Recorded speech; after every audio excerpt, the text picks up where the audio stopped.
Hello.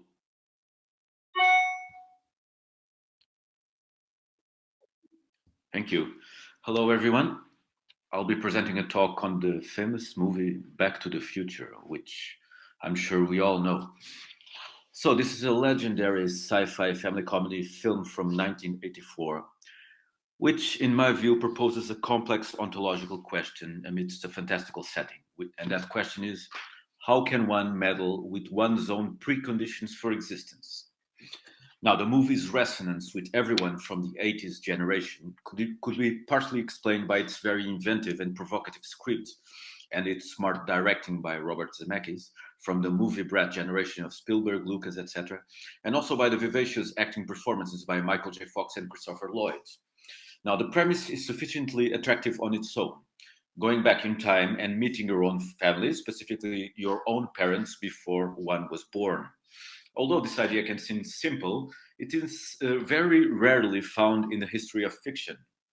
Now, Back to the Future avoids the typical moral tale of don't mess with natural forces, which is typically associated with time travel, or its use of the time travel gimmick with an adventuristic ethos for narrative exoticism, which is fertile in peripatetic events.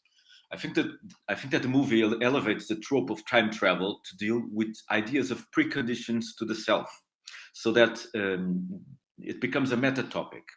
I will try to argue that although some of these propositions might seem all fun and games, there are not only serious issues involved, such as Freudian family romance, as with the protagonist's mother and father, but even deeper problematics related to existence itself and its paradoxes, which resonate profoundly with the audience. In fact, the protagonist of the movie is faced with a much more substantial question than mere interference in divine providence regarding causes and effects. And that question alone is certainly substantial enough. As the protagonist finds the unique possibility of interfering with his own preconditions for existence, because his interactions with his parents put in question not only the way in he is supposed to exist, but the possibility of his existence itself. Now, the most obvious reading of some of the plot has been described before. A father figure is identified with Christopher Lloyd's mad scientist character.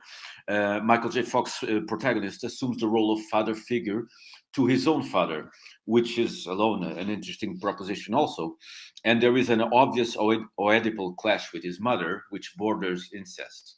But unlike the typical coming of age story, Marty McFly, the protagonist of the movie, does not aim to change himself, but to change where he came from. So, as a Bildungsroman, the protagonist's voyage is highly unusual, as it involves returning to one's own past, and one that is also a collective past, because this is sort of retro-oriented travel in social memory, as the protagonist returns to the germinal American 50s. But it differs strongly from typical coming of age stories, as the trials and tribulations accomplish little in the character of Marty himself, but accomplish a lot in his own preconditions for existence, his family, his environment where he grew up in, etc. These experiences with messing around everything related to one's life and usually out of one's control, except character, are in fact further developed in the second and third films, which I will not analyze in detail here. I will be referring exclusively to the first film. So, what happens to the protagonist is absolutely unexpected for this tradition.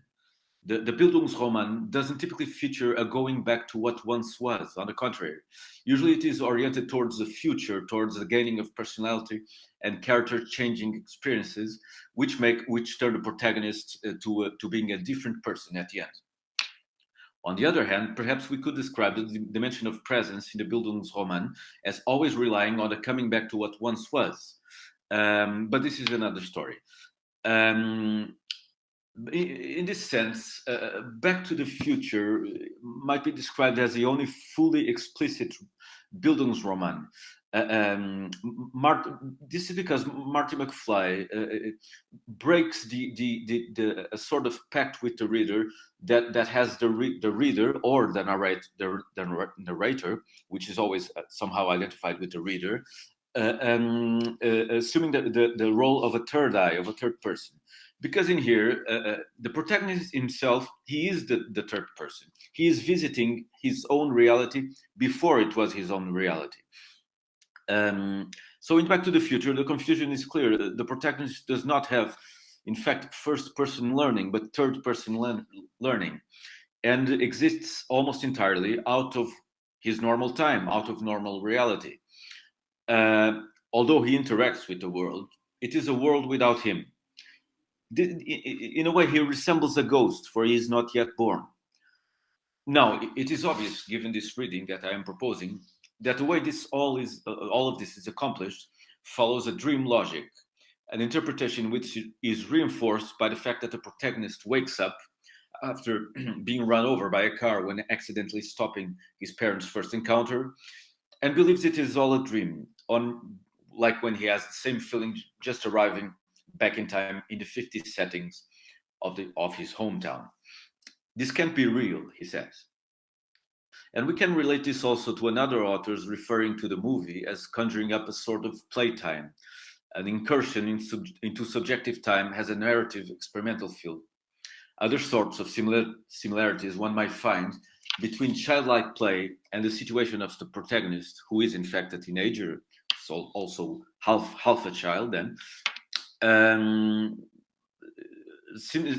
similarities seem to be that besides an obvious cheating of the rules of nature, Marty McFly's journey seems to be an exercise in childish hide-and-seek games. So neither the personified precondition, that is his parents, nor himself can guess that he is there before himself existing. So Marty McFly is able to exist outside or in a parallel way to a world where his own conception might not have taken place. So he exists outside himself. He's forced to understand his origins while budding with his father and being sexually desired by his mother. And he has the unique opportunity to tinker with the strings of his own pre-existence and change the very things that led to himself. Bettering those things, but not necessarily bettering himself, not necessarily bettering his character directly. So this is a story, one might say, of a being that does not yet exist, but wants to exist. Although that is not always clear. The dream logic here in operation might lead us to postulate that even before existing, which is the situation of Marty McFly in the movie, a being acts as if existed, and probably couldn't be any other way.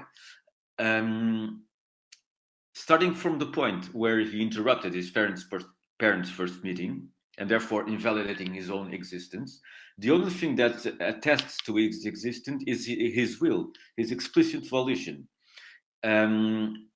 So apparently, a thing can want to exist, even if metaphysically it cannot exist at that point. And this is possible only by fiction, of course. About the Oedipal clash with his mother, which is a topic that has been throughoutly analyzed by other authors. It takes on interesting forms as Marty McFly ends up with his mother falling in love with him. So she ends up being an obstacle for the protagonist's main quests. She is interested in him, not his father. Of course, without his father, there is no him.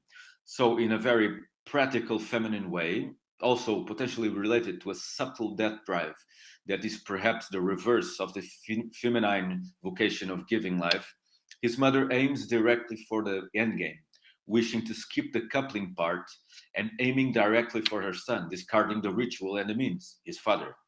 So Marty actively rejects it, as a proper son should, but enacting the Oedipal myth in reverse, as it is often the case, he always ends up in her lap during the story for his own benefit, for the benefit of his own logical existence, or using the fulfillment of his logical existence as an excuse to be with his mother. We're not sure. The fact is that the subject must go along with the seduction of his own mother and vice versa in order to assure his own existence. And this is amazingly interesting, of course. So the Oedipal myth is very closely intertwined with an existential stance towards changing the preconditions of your own being. Now, there is no denial that there is a projection of Freudian family romance in the mother's attraction for the protagonist, and he does wish to replace his own father in a way, but this is irrevocably and explicitly linked to his meddling with the preconditions of his own existence. In fact, perhaps all Oedipal turbulences and family romance wars have to do with the same sort of existential meddling, but in more obscure ways, and certainly different in form from the ones we find here so explicitly put. And finally, it should be noted that probably all this zany fantasy mode of thinking could only be conjured in the specific settings of the movie brat generation of Lucas, Spielberg, Zemeckis, etc., particularly with the use of specific retro-oriented iconographies such as flashy visuals, machines, toy-like objects such as vehicles, vests, props, and accessories, like Martin McFly's famous orange vest. All this allows the film and others of the same period and same school to link directly with the universe of childhood play. For going back in time and changing your preconditions is, like I said before, very much like a hide and seek game, as no one knows that you're there and you can't be caught.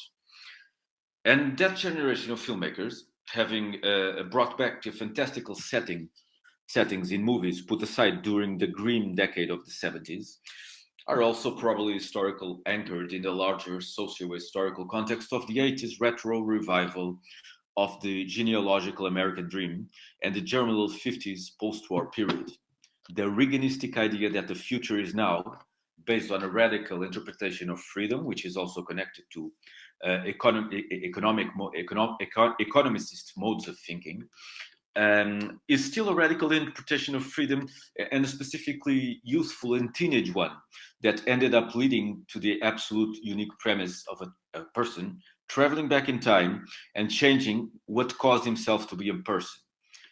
This is the ultimate yuppie dream in a way. Now, this also might reflect that the children of the baby boomers, in fact, wanted to go back to the 50s and directly change their parents' huge legacy, go back in time and meddle with it and take part in it, and perhaps because they could never ever measure up to it. Thank you so much.